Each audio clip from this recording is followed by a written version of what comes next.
one. Do it that wilt should be the whole of the law. Love is the law. Love under will. That never gets old. Hi. I am Miriam BatAsherah Green. Many people just call me Mir. A little bit about me. Some of you have taken my classes before. Just show of hands who's been in any of my Kabbalah classes before. Excellent, cool. So I am an accidental teacher of Kabbalah. I first encountered Kabbalah myself around 93 or 94. I believe my first reaction was something about archetypal patriarchal bullshit. Needless to say, my position has changed a little bit over the last 23 years. I actually have a degree in religious studies with a concentration in Jewish studies. So I know this stuff from the Western esoteric side of the coin. I also have studied academically some of the background of Jewish mysticism from which Kabbalistic thought and other Jewish mystical thought originates. My area of concentration was actually pre-exilic polytheistic practice before 586 BCE. My area of academic concentration really wasn't Kabbalah, but I have just enough footing in that world that I feel like I can delve into this a little bit. But I want to be clear that I'm not an academic these days. I'm a dedicated dilettante. I read Hebrew at the hungry little caterpillar reading level and poorly at that. So that's sort of where I am academically, which is to say not. But I am a dedicated practitioner. The triple soul in particular is really relevant to my interests. It's something that I've been interested in from the Jewish perspective for quite a long time. But it's also something that's informed my occult work outside of Kabbalah.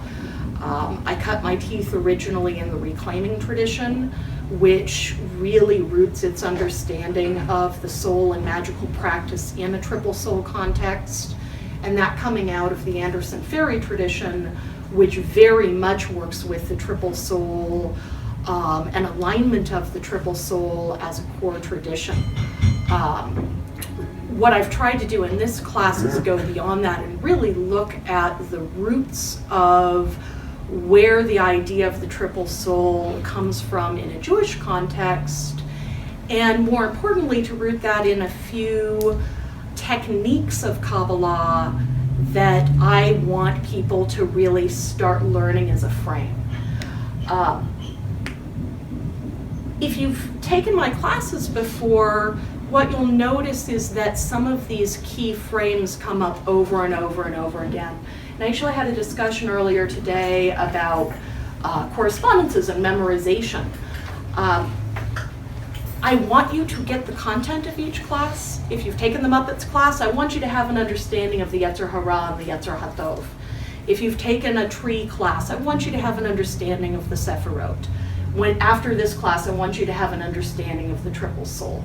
But more importantly than that, I'm going to be coming to some key concepts and techniques and tools over and over again so that you're going to start hearing those repeated over and over, and you'll understand a Kabbalistic way of looking at the world rather than memorizing a bunch of stuff. I would much rather you walk away from these classes with an understanding of how to look at the world Kabbalistically than an understanding of the core content, because you can look that up. Does that make sense? My teaching history of Kabbalah, I've been studying this stuff pretty dedicatedly for about 23 years. I've been teaching for about 10. I started teaching Kabbalah quite accidentally. Somebody asked me to give an optional offering at a reclaiming witch camp. I had none of my books with me, and I had 24 hours to pull together my first class, and realized that, I know a thing or two. And so I've been teaching at reclaiming classes and O.T.O classes at a couple of bodies and national O.T.O conferences for the past 10 years. Very quickly, just so I have an understanding of where to calibrate the class. On a thumb dial from I know absolutely nothing about Kabbalah to, I could teach my own version of this class, where would y'all put yourselves? Okay, that's helpful. So some things I'm going to say are going to go, wee! And some things I'm going to say are going to go, God, Mir, why are you talking about this thing that everybody knows? So I just ask your patience and forgiveness as I hit those points in the class that are either sailing past you or feel really duh, right? And then on a same thumb scale, out of either Jewish tradition or any magical tradition, familiarity with the idea of a tripartite soul. Okay, cool, excellent. And in interest of fairness, hi, I'm Mir. I use they, them pronouns. I am mostly interested in discovering more about this topic through your questions. I've discovered over time that I learn most when I'm teaching because people keep me on my feet, and that new topics are generated, new discussion. Kabbalah in particular, it's not a static thing, right? This is an evolved oral tradition over time. That discussion continues to happen within the Jewish tradition in certain circles. Ever since the late 19th century, that's become part of the Western esoteric discussion as well. And that's certainly not the first time that Kabbalistic ideas have hopped the fence into non-Jewish traditions. So this is an ongoing discussion. It's an ongoing evolution. A lot of what we're going to be talking about tonight is going to be rooted in certain key sources. We're going to be talking about material directly from the Torah and the Talmud. We're going to be talking about material from the Sefer Yetzirah, which is purported to be a second-ish century text, but strangely it got lost for a long time, as such things happen. We're going to be talking about material from the Bahir, which is purportedly a first century text, which just happens to have the very first commentary ever about it in 1331. We're going to be talking about material from the Gates of Light, which is directly a 13th century text and makes no bones to be otherwise. I admire it for that reason. And we're also going to be talking about some modern material derived from people like David Cooper and Thorne Coyle, who's coming from a non-Jewish perspective. I do want to note for the record, I studied with Thorne Coyle for many, many years, and my early experience of triple soul work came very much out of a reclaiming an Anderson Ferry context. So I held off teaching this material for a long time because I wanted to make sure that I was really rooting the material back in my Kabbalistic studies and not just in that personal practice. But I want to make that bias really clear, that I cannot separate the way I see the triple soul from things that I, picked up from Thorne Coyle over the last dozen years or so. And that's embedded in my soul now. First thing I want to do is briefly work with the three mother letters. So I want to invite everybody to just get comfortable for a moment. Do take a moment of meditation / homage. Just really feel the place of gravity, where butt meets seat or feet hit floor.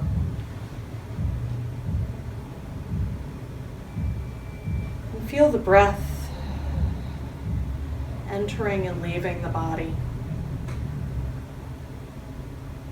The movement of breath, the movement of wind, the place where we rest.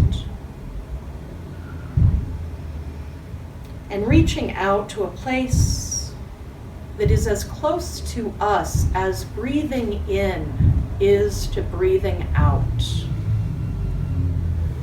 The place where we connect the great above to the great below. And we'll call that moment of connection Aleph.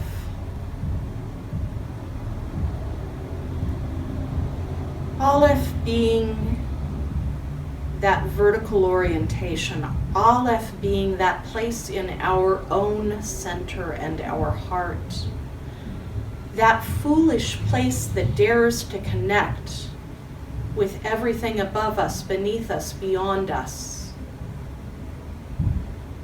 Aleph, the sound you make just before you make any sound. And from that soundless place of center, sending the breath down, down, down into the place where our body rests,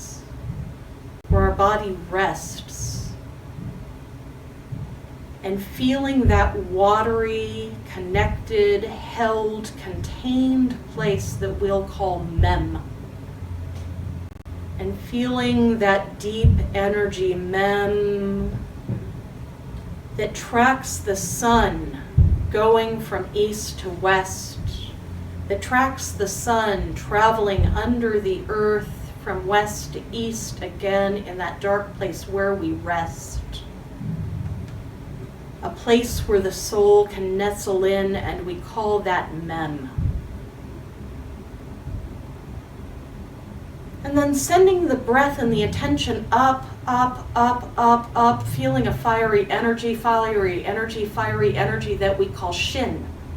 Shin as if something is shining. Shin as if we can hear the hiss of a fire in that sound, Shin. And feeling that aspiration always traveling upward as a sacred fire with our intention, burning the air and sending the breath out toward our intention, Shin. A place that orients us from north to south, a place that always knows our moral compass. And from that, coming back to this place and this room, ready to do this work.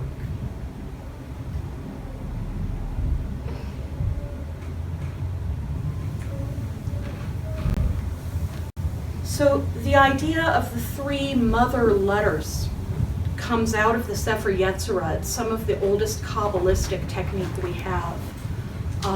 I'm not going to recover a lot of the ground of the letters in this class, but it's useful to know that the Sefer Yetzirah essentially constructs a cube of space that has the three cardinal directions up, down, north, south, east, west, that also carries 6 planes and a center, which are the places of the double letters of the Hebrew alphabet, and that also has all of the edges of the cube, which are the 12 simple letters of the Hebrew alphabet.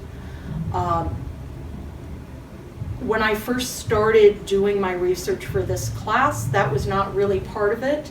And then I realized pretty quickly that the mother letters align very closely with Aleph being the Ruach, being our spirit, being our sort of intellectual holding everything together self.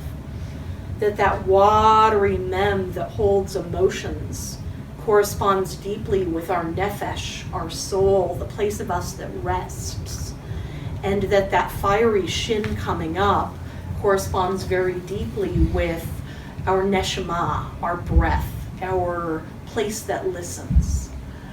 And if those terms are new to you, those will not be new to you anymore over the next hour and a half. Judaism is just one of many traditions that looks at the soul as having multiple parts. The idea of 3 personal souls or 3 personal sort of ways of being in the world is not exclusive to Judaism. Although this may be some of the earliest textual information we have that looks at it this way. But it's certainly not, it's not something that's unique to Judaism. It's something that comes out of a basic sort of understanding of the soul that permeates multiple cultures, particularly in Western thought. The Irish have an idea of the three cauldrons that informs a lot of traditional witchcraft. The Hawaiian way of looking at the soul is tripartite. And Anderson Ferry actually draws quite a bit on Hawaiian look at the triple soul for people who are interested in that. Traditional witchcraft incorporates the idea of the triple soul. Whether they picked that up more from indigenous culture or conversance with Kabbalah is up for question. And of course Freud, right? We have the id, the ego, and the superego.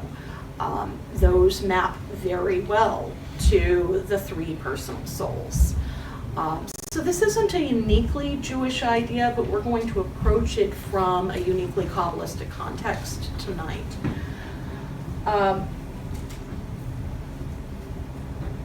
The big caveat that I need to get out of the way is that in Jewish thought and in Kabbalah, there are actually 5 souls. I do not spend a lot of time on 2 of those souls for reasons. So we're just going to start, and I'm going to, I'll put some things on the board in a moment, but I'm going to start with some quick terms. So first of all, we have our body, the goof. My body is the goof. And that's the meat shell that I walk around in. The soul that is most dense, if you will, and most identified with and inseparable from my body is the Nephesh. In English, you'd spell that essentially N-E-F-E-S-H. There are other ways you could spell it. You could spell it with an F, who cares? It's transliteration. The Nephesh, the word is very closely related to the term nafash, which is to rest in Hebrew. So, which I actually just learned as I went through some of my sources again. So that idea of the soul resting in the body is really resonant for me, but also the idea of how important self-care is to this soul. When we do that sort of body-mind work, when we do the various kinds of recharging our battery, we're really dealing with stuff that is powering up the Nephesh. And we'll talk about the Nephesh in more detail later, but it's really important to know that an uncared for Nephesh is an unhappy Nephesh. And when you are trying to do magic and your Nephesh is unhappy, it is kind of like trying to do high magic with a screaming toddler in the room. Do not make your Nephesh unhappy and try to get your work done. It's not going to work. Ruach, a Nephesh in Hebrew just literally translates as soul. It's the most basic translation. Ruach is spirit. It's also the word for wind. So in the beginning of Genesis, and the wind blew over the waters. It's the same word, ruach. Ruach translates as spirit. It's our perceiving soul. The Nephesh is kind of pre-verbal. The Ruach is pretty good at words. The Ruach is good at intellectual language, is good at perceiving. You'll often hear it referred to as sort of your talking self. I don't love that translation because I think that's a much more limited view than all of the ways we perceive moments of fierce intuition are often coming from your Ruach, sort of making a connection. The Neshamah or Nishma is the next least dense soul. There are a couple of ways of translating this. Nishma is breath. And so in Genesis, there's God breathes into the unformed Adam, giving Adam life. That's the word Neshamah. So the breath flows in. But there's also, the lovely thing about Hebrew is everything is based on what's called a shoresh, which is a root. So the same consonantal root word can carry different things. So Nephesh and Nafash, soul and rest, are carrying the exact same root, and then we add vowels to it, because Hebrew really doesn't have vowels. In the same way, Neshamah, which is the breath, can be voweled differently, if you'll allow me to use that as a verb. And when we vowel it differently as Neshamah, we get she who listens. So there's an idea that is really resonant to my work of the Neshamah being my soul who listens to and communicates values from my denser souls toward the great whatever. In addition to these three souls that are individual to us in this lifetime, there are also two transpersonal souls. The transpersonal souls are referred to as the mefakim. They're sort of the things that we'll get in the next life. One of those is chaya, which is basically just life, right? So, God breathes into Adam to give the life. That's that connection point of the Nishma connecting to the chaya. And then, so chaya is a soul that we all collectively have. The collective unconscious, if you will. It's beyond us. It's something that is our birthright, but probably not in day-to-day life, maybe not while we are alive. And then the yechida, which is sort of the greatest will, which is, again, transpersonal.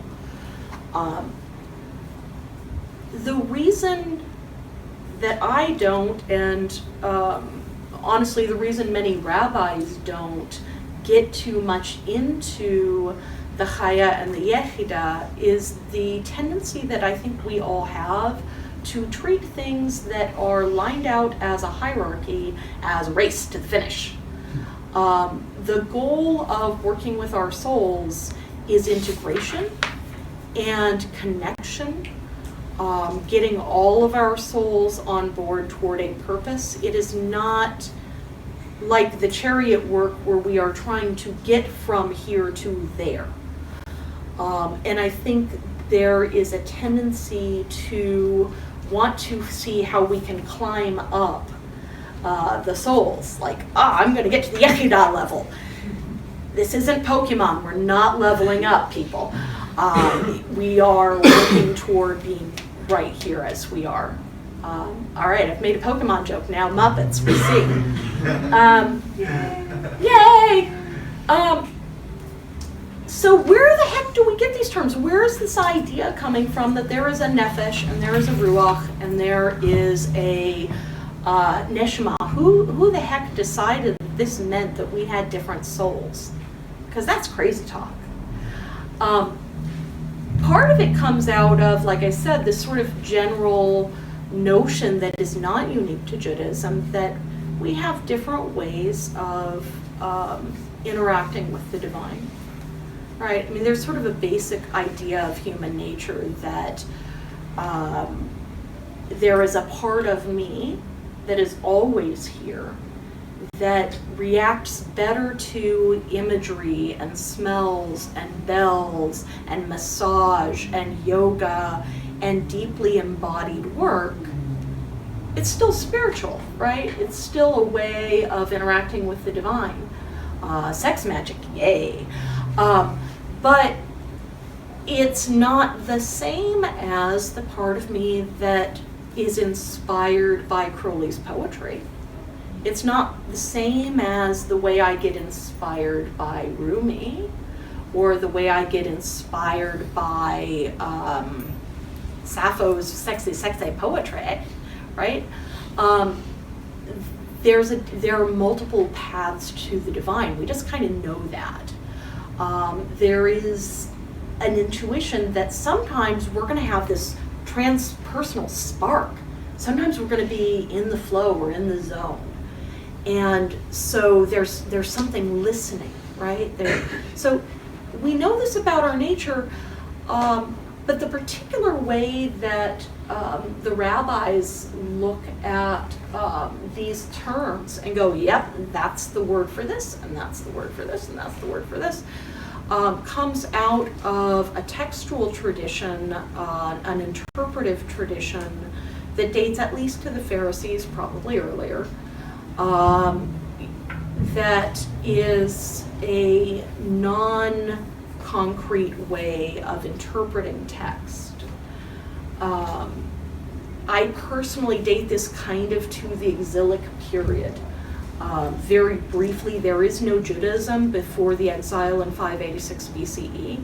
There are a lot of texts, but there's also a grounded religious practice which is based in the temple, based in the land, and you follow the mitzvot, you follow the commandments, you do what you do, you have the rituals, you make the sacrifices, you do the thing. All of a sudden in 586 BCE, Judah gets its butt kicked and ends up in Babylon and has to make sense of what does it mean to have a religion without a land. This is brand new. Because before that, the land and the religion were kind of embedded. It's way more complicated than that, but we'll just start there. So all of a sudden, what do you have? You have your stories. You have your texts. You have the books that have been important to your people for a long time. And so this interpretive tradition starts to emerge, in which it's not just about the books that become the canonical Tanakh, but it's also about this oral law that comes up around that. And this oral law is most important to the Pharisees, to the Essenes, to the Gnostics, who are trying to make sense of their religion in exile. And so people who are familiar with Judaism may be aware that in addition to the Torah and the Tanakh, there are texts like the Midrash, which are some of the earliest stories of explanatory stories of what's contained in the Hebrew Bible. Then, of course, we have a couple of different versions of the Talmud, which are really big explanatory stories. In medieval times, and what's relevant to our purposes as Kabbalists, you end up with the Zohar, which the Zohar is basically just a new Talmud, right? And it's following out of this tradition of explanatory stories of the text, sometimes radically different explanatory stories. But the Zohar and the Bahir and the Sefer Yetzirah and all of the Kabbalistic texts are rooted in this long tradition of textual interpretation that is kind of uniquely Jewish.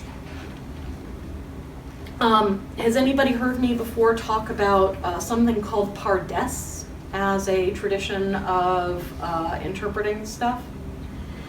So Pardes is an acronym. You get a lot of acronyms in Kabbalah, Notaricon, they're called. Pardes means garden or paradise. When you hear Israel Regardie talk about a garden of pomegranates, Pardes is that garden of pomegranates. And Pardes is just a mnemonic for remembering 4 levels of textual interpretation. And the first level is what's called in Hebrew pshat. And pshat just means the plain meaning of things, right? The text says it, I believe it, that's good enough for me. The second level is remez, and remez is nudge, nudge, wink, wink, say no more. It's the little jokes in the text. If you read Hebrew, the Hebrew Bible is actually really, really funny. If you take this tradition and apply it to other texts, things like lover, if thou wilt depart, become really, really funny, and you start cracking up when you shouldn't in the middle of thelemic classes. So Remez just says, hey, I'm making a pun here. Maybe you should pay attention to this passage.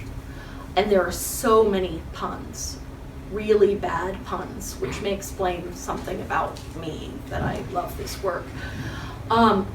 Then there is drash. And drash, same thing as midrash. Drash is the story. So we have the plain meaning of the text. We have the sort of joke that you should look at this more. And then we have a story. So for example, Genesis 1. God creates all the things, yay! And stuff happens, yay! And male and female created he, them, yay! And then, like, 2 chapters later, God's creating everything again? What the heck happened? And so the rabbis go, well, you know, Adam really had a first wife, Lilith. And she got uppity, and she wanted to be on top, and that was kind of a problem, and then we had to start over, and there was this thing with the rib.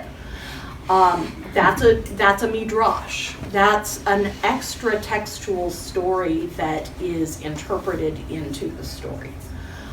Similarly, we could say that the Christians have a midrash around Genesis 1 through 3. The Christians say that eating from the tree of the knowledge of good and evil was the beginning of the fall. There is no such thing as the fall in any Jewish thought. It's not there. It's not in the text. It's a midrash. The Gnostics have a midrash about the eating of the tree of the knowledge of good and evil, and they say this was a great thing, right? The serpent was our friend. The serpent didn't lie.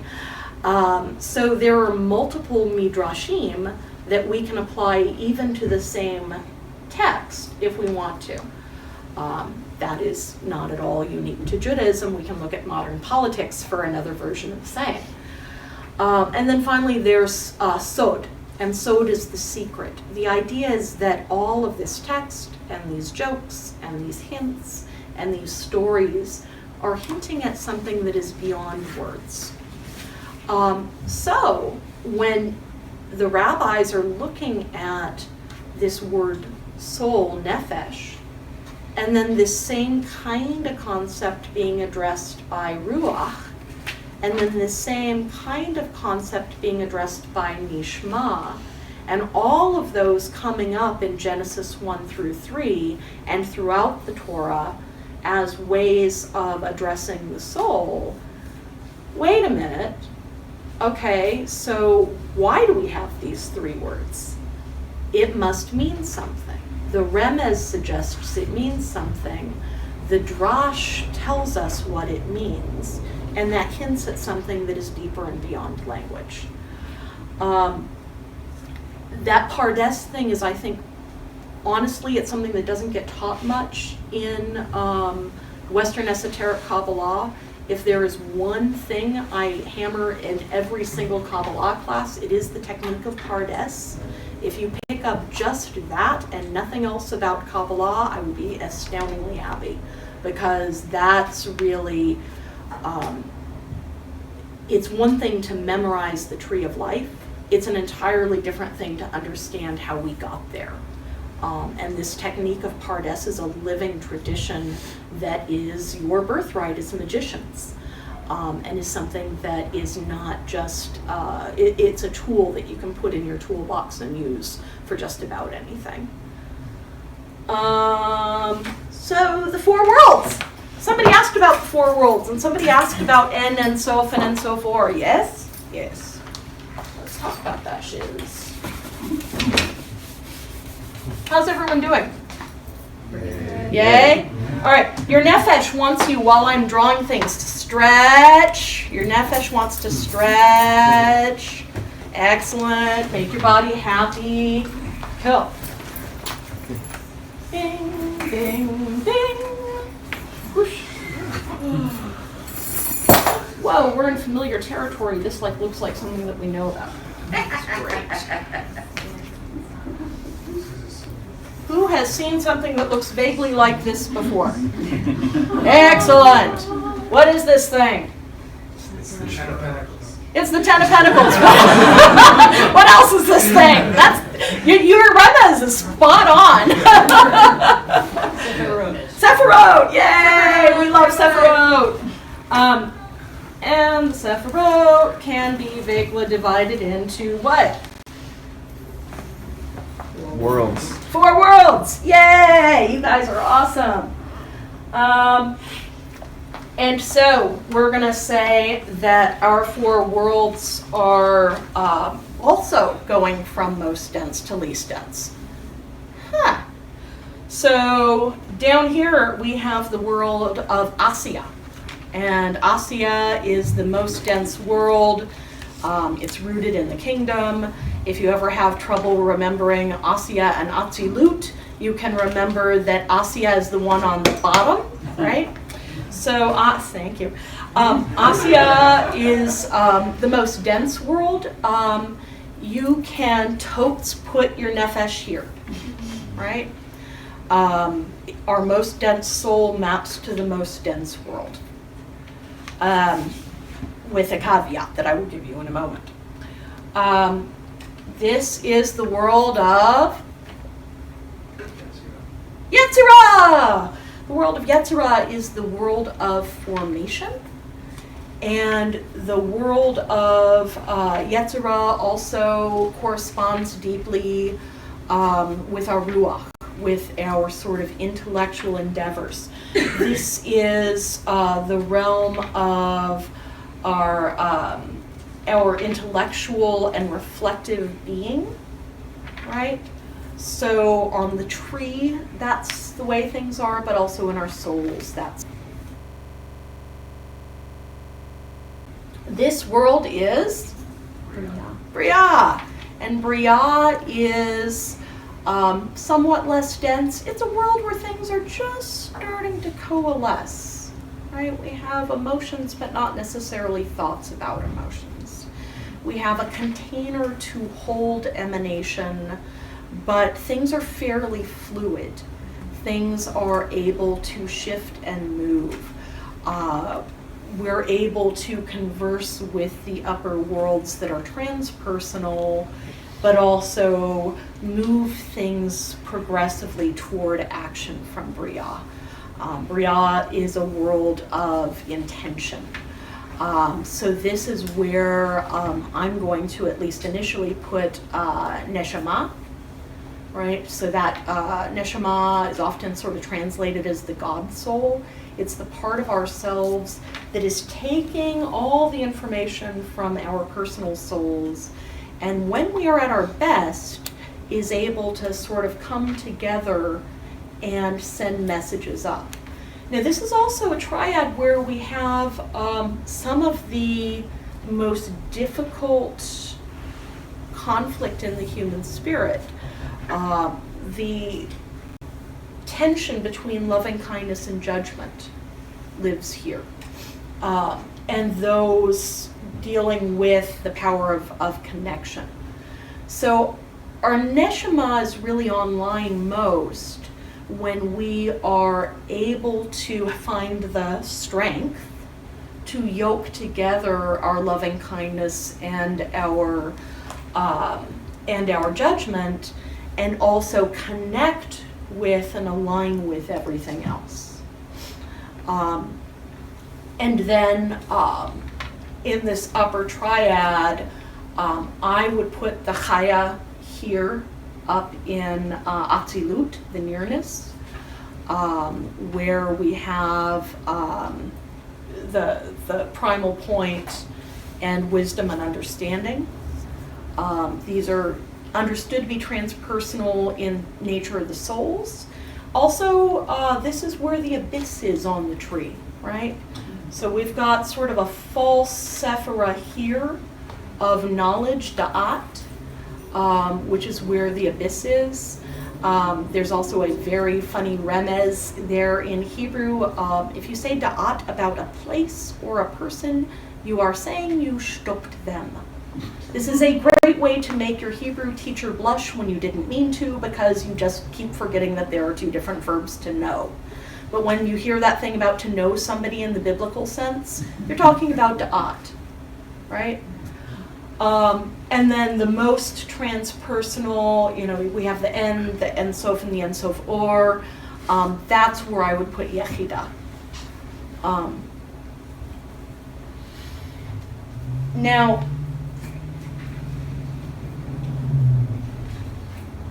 the Bahir actually maps things a little bit differently.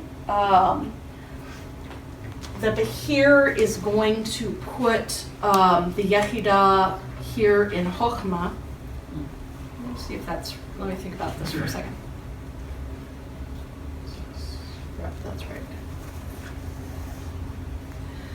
Actually, let me start from the bottom so I don't screw myself up, because the Bahir and I are not the best of friends. It's going to put, that's true, but I can read the Bahir, and only because the rabbis who wrote the Bahir wrote Hebrew as badly as I do. It's pretty epic. Okay, Asya is where we're going to put Nephesh again. All of the 6 that are clustered immediately around Tiferet are going to correspond to the Ruach in that system. Then we're going to actually put the Neshamah at Bina, at understanding. We're going to put Chaya at Chokhmah. And then we're going to put Yechida at Keter in the Bahir. Again, ask multiple rabbis, get different opinions, but I want you to be aware. And I think part of what's going on there is honestly, a couple of things. One of which is that there is no one right and only answer to this stuff, because it is a process, right? Theology in general is a process. This storytelling technique is very much a process. But it's also important to bear in mind that from the vantage point of the 21st century, where we have access to a vast number of texts, maybe not everything. Archaeology is still discovering a lot of things that we didn't know about. The Dead Sea Scrolls are kind of a game changer that we weren't even aware of a couple hundred years ago. But for the most part, from the vantage point of the 21st century, we can look at all of these texts and go, wow, this has always been here. From the vantage point of the 13th century, where you have people making trade routes, and big rabbis like Rashi are also busy making wine and having day jobs, not everybody is conversant with everything. The people who originated the Bahir may or may not have been conversant with other texts that we now take for granted. The Giktila writing the Gates of Light may or may not have been completely conversant with other texts that were available. So it's just something to bear in mind, that we have people independently originating a lot of Kabbalistic material, some from competing schools, and some who weren't even aware of one another's work. I get asked a lot, like, well, what is the right way to map this? And there really isn't a right way. It's sort of like in grad school. There isn't a right answer. There's the answer you can defend when you're at your thesis defense, right? So, there's the way that, there's not one right way to, where are you? That set me up. Map the Muppets to the Tree of Life. There's only the one you pull out of your butt at the last minute when put on the spot. So, Just like a Muppet. yes, thank you. One other thing to sort of bear in mind about the Bahir's take on the 5 souls before we abandon the other 2 is that the letter He, which is the number 5, was viewed as the letter of the souls because it was 5, and was also in the text referred to as a throne for Zayin, Zayin, you may know from the tarot, is the sword. And so Zayin is also our dual nature. So I really like that idea of our dual nature. For those of you who were at the last class, our Yetzer HaTov and our Yetzer Hara, our inner chaos Muppet and our inner order Muppet, are seated within these 5 souls. And the division between our natures plays out most at the most concrete level, plays out most in our Nephesh level, but is actually, that division is kind of rooted throughout us. This idea of the negative and positive poles is something that is the nature of the world. And we see that very closely in Thelema. You know, the idea of 0 equals 2, right? So how does that math work? Well, the negative pole and the positive pole come up with a charged nothingness. And that's what's always going on with us. So in addition to having these different levels and densities of the soul, we have the competing nature of our inner chaos Muppet and our inner order Muppet that are always sort of at play. And coming to balance is about modifying all of that. Real quickly, what we're going to do next is we're going to talk a little bit more in depth about each of the 3 souls. And then we're going to talk about a couple of things to bear in mind in terms of soul alignment before we go into a Q&A. Before we do that, I want to do a little exercise in pairs. Before I do that, I want to give people a chance to know what's going to happen. What I'm going to have you do is sort of progressively get into each other's personal space. If anyone feels deeply uncomfortable with that, you are allowed to opt out of the exercise. But essentially what we're going to do is get in pairs and, standing way back, just sort of move our hands forward until the person perceives the first, yep, you're in my space.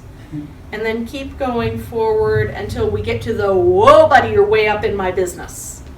And the reason we're going to do that is it helps inform sort of the boundaries of where our souls usually reside, and I think it's going to help make the next part more clear. So we'll have a chance to do this in pairs. If anyone wants to opt out of the exercise, feel free to do that. If you would like to opt into the exercise, I invite you to find a friend, maybe somebody that you feel comfortable with but don't know as well, because the people who we know very well, we kind of let them into our business all the time. Right? So Is this strictly a physical exercise? This is strictly a Okay. no physical content. Into each other's Nope. business here. All right, so if you wish to do the exercise, find a acquaintance. Thank you for those who participated. So I'm curious to know, for those who took part, where did you tend to find, how close to you was that first, yep, you're in my personal space? Just sort of by a show of hands, like how close to you was that threshold? Within an arm's distance. Okay. And then how close was that second threshold? Touching. Breathing Touching. distance. Just a few inches. Okay. So different people are going to have different reactions to this, and that's normal because we are all individuals. I'm not. But thank you. For most people, if you work with auras at all, some people may think that's hogwash, others may go, yeah.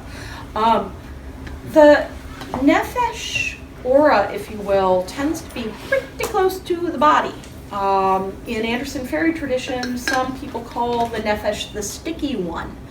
The Nephesh is a battery that is constantly taking in energy from everything around us, but it's pretty close to the body. It's not terribly independent. So your Nephesh is probably, for many people, gonna be, we're tracking real close. Did you say sticky or sticky? Sticky. Sticky. Yeah.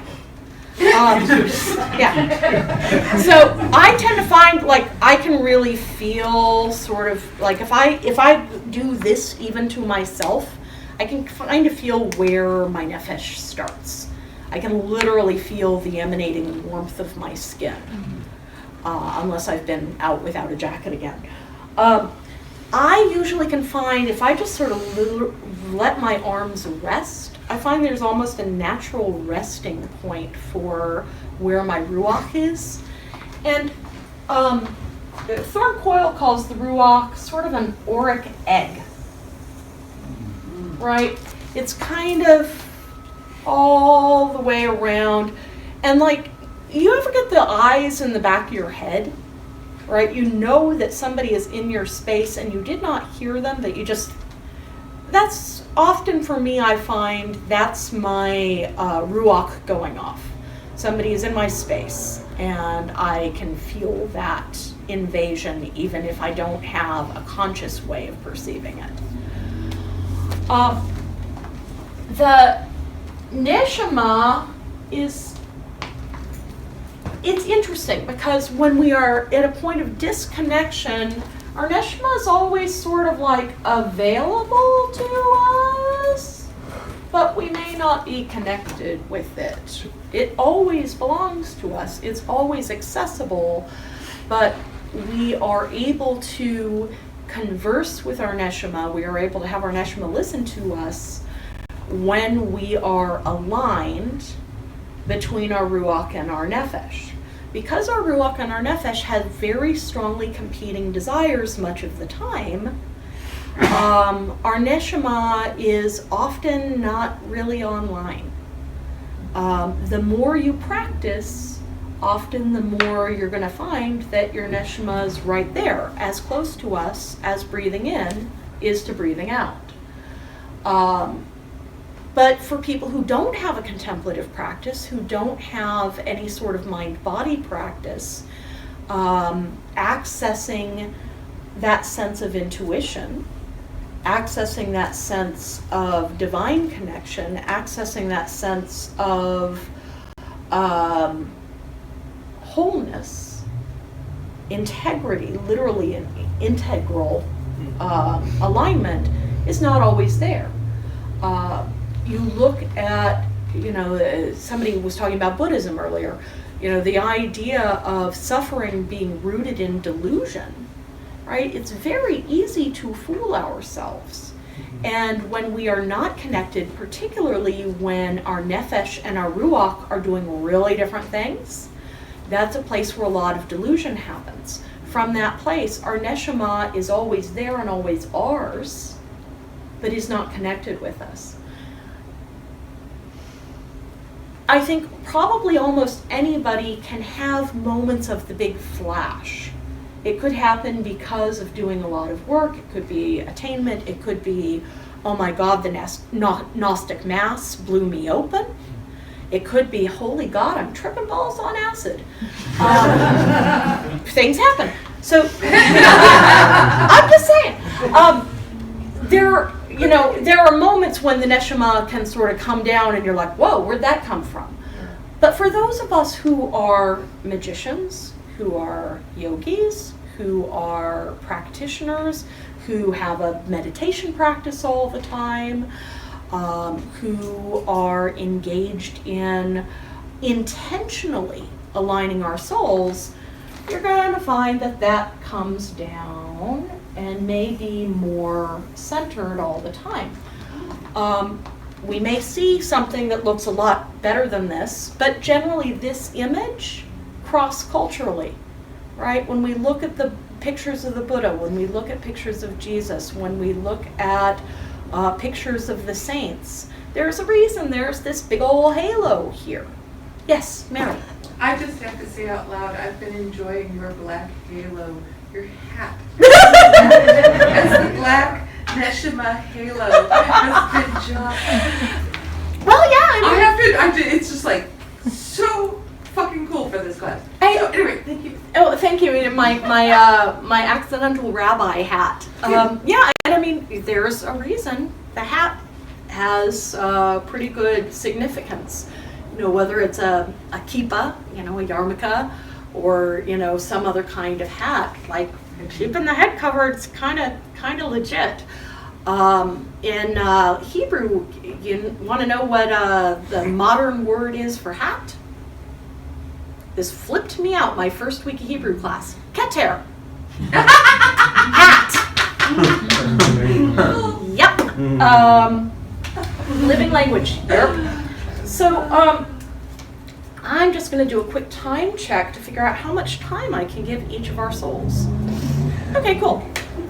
We are actually on schedule. What? So your Nephesh, things to do that will make your Nephesh happy. Things to do that will help you do effective ritual, right?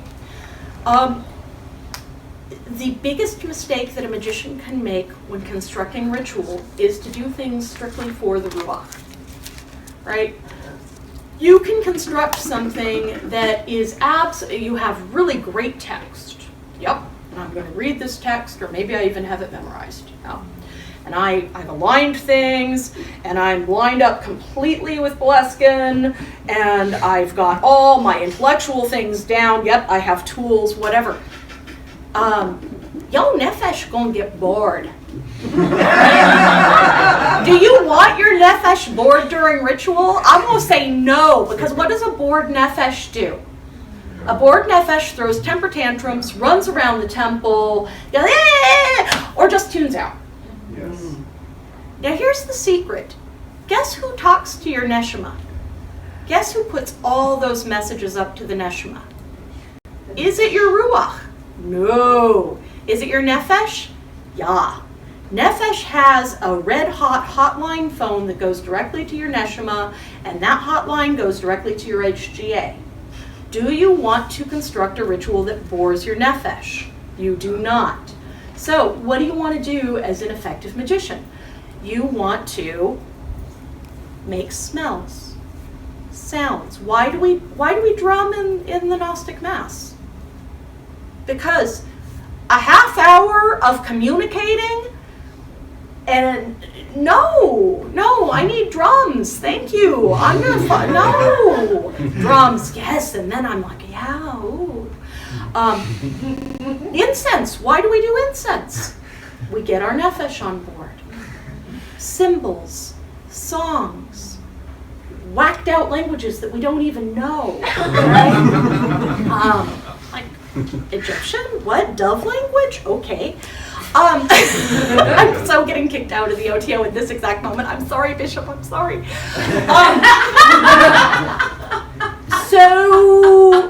So we need all this stuff. We need to stay engaged, right? Right now you're laughing. That means you're taking in information. That means that despite your best efforts to keep all this Kabbalah out, you're getting things. This is good.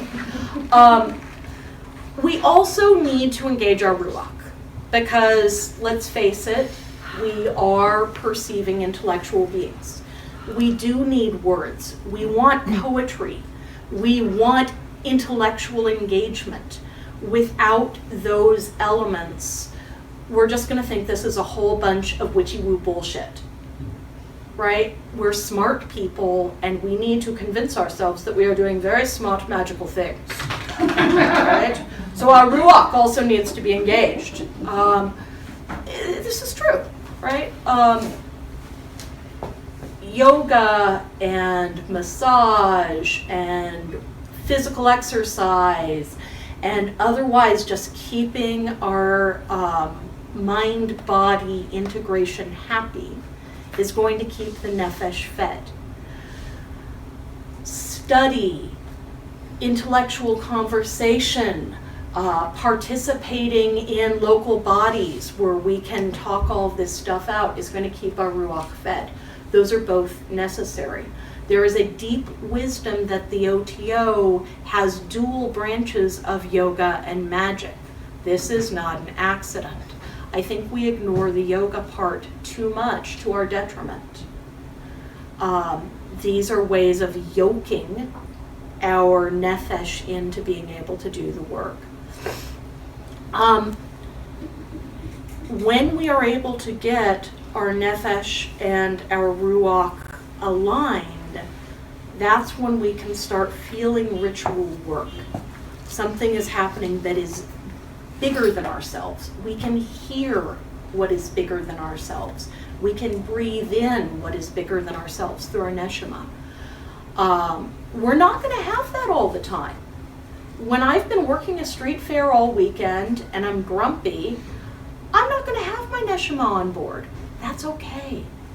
The goal is not to be 100% online with no downtime for our Neshamah. Like that's not, you're not somehow more enlightened if that happens. But it is important to be able to bring our Neshamah on board at will, right? As magicians, we are trying to cultivate the ability to change our consciousness at will. So we don't get there, is anybody familiar with Ken Wilber? Okay, so Ken Wilber has this idea of the pre-trans fallacy, that the stuff that happens when we are sort of pre-conscious and the stuff that happens when we're sort of trans-conscious looks alike, but it's not alike. One of the biggest mistakes we can make as magicians is to be like, oh, well, I had that vision of the divine that one time on acid, and so I've got it, right? It's like, yeah, we can have flashes of the Neshamah by accident, but that's not the same as developing the muscle to bring that consciousness online at will. Paradoxically, we do not develop the Neshamah by working on the Neshamah. You cannot do it. It's like trying to develop the skill to be a marathon runner by just trying to run 26 miles. You're gonna hurt something. You develop the skills and the muscle to support your Neshamah by working on the intellectual and perceptual rigor of the Ruach and the ability to intentionally rest in the Nephesh. And you do it by working on both of those and developing both of those complementary muscles, strengths, at the same time and to the same measure. Again, one of the places we get most tripped up, and certainly where I got really tripped up for a long time, was thinking that I could memorize a whole bunch of stuff in books, and if I just memorized all the tables in 777, I was going to be a great kick-ass magician. That doesn't work. That was worthwhile work, but it was as I went, oh, you know what? If I actually use the tables of 777, I can use color and smell and sound and idea to get my Nephesh on board. The weird thing about 777 is it looks really intellectual, and it's tables and charts and graphs and how to do Natarikon and Gematria and blah, blah, blah. It's a whole manual of tricks to get your Nephesh happy. It's not to be memorized, it's to be used. You can pick it up off the shelf any day you want to. You don't have to memorize it, you have to use it. So when you're working with Yesod, make that beautiful purple temple, put your amethyst in it, make bowls of water, create an immersive space that you can go into. Light the incenses for Yesod, which I don't have memorized because I can go over there and get them from the book, right? But create that immersive space where you can work. That's how you do path working. That's how you do this stuff, is you get your Nephesh on board. Does this all make sense? Yeah. Yeah. Am I pounding the table too much? Okay, cool. Just a couple of quick things, and then I'm going to open things up for comments, questions, complaints, and concerns. There are a number of practices for soul alignment. I could teach weekends on this. I could teach years on this. I was blessed to work with Thorn Coil for many years on stuff that just really dealt with this topic.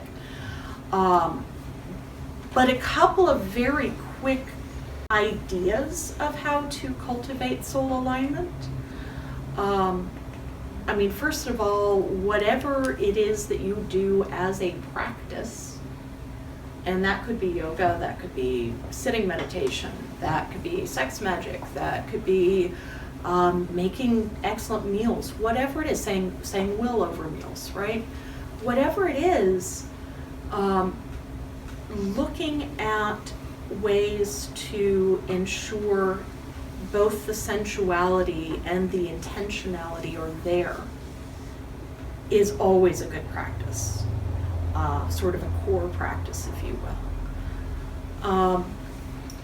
Thorn Coil has a technique, and this is way overly simplified. Thorn, if you're watching, I thank you, and everybody should go look at her books on the topics. But at the most basic, anytime you've raised a great deal of energy and you can feel your Nephesh is really charged up and you're holding a lot, there are a couple of ways to deal with that. Let's say you're at the end of a big ritual. Some people ground, right?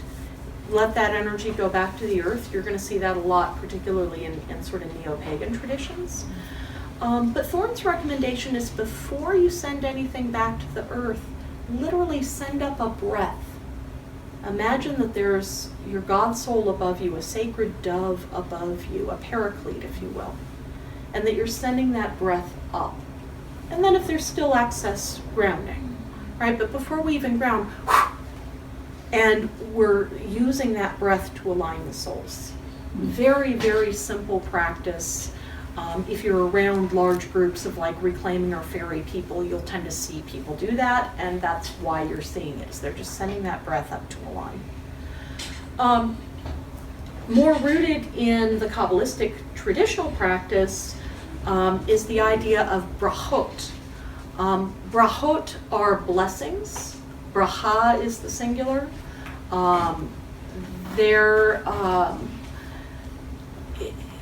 In traditional Jewish thought, there are blessings for just about everything. If you are not familiar with the traditional Jewish tradition, but you know anything about like Thich Nhat Hanh's work in Buddhism, it's a similar idea. There's a blessing for just about everything. And there's a blessing upon washing the hands. There's a blessing upon waking up. There's a blessing upon going to sleep. There's a blessing for, you name it. There's a blessing for food. In this tradition, we have the tradition of saying will before meals, same idea. Something that was fairly new to me is that this comes out, Kabbalistically, this comes out of the Gates of Light, which is the 13th century text by Giktila.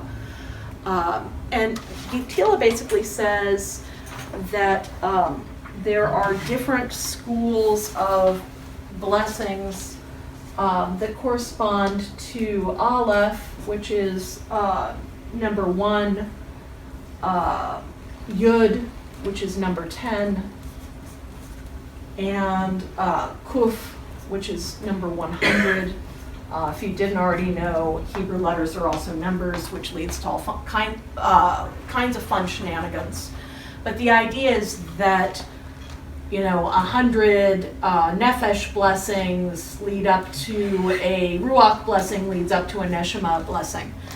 And in the Gates of Light, it basically says, well, the letter after Aleph is Bet, and the letter after Yud is Resh, and the letter after Kuf is Chaf. So this spells brachot. Yay! Look, this is Gematria. This is gematria. But so the idea is that we should be giving that measure of the 1 and the 10 and the 100 for our souls, and the way we give that measure is through the process of brachot. These kinds of shenanigans with letters are very, very prevalent in Kabbalistic thought. I think the next class I do in a couple of months may be on the letters, and particularly gossip around letters, so that'll be fun if you're into that kind of thing. But again, so getting back to soul alignment, the idea is that by being intentional in all of our acts, we can create greater mindfulness in being with ourselves in all of our parts, and that will in turn keep giving up to higher and higher souls. So that if you're doing those 100 blessings a day, you're automatically going to bring your Neshamah on board. All right, so 10 Nephesh points is 1 Neshamah point.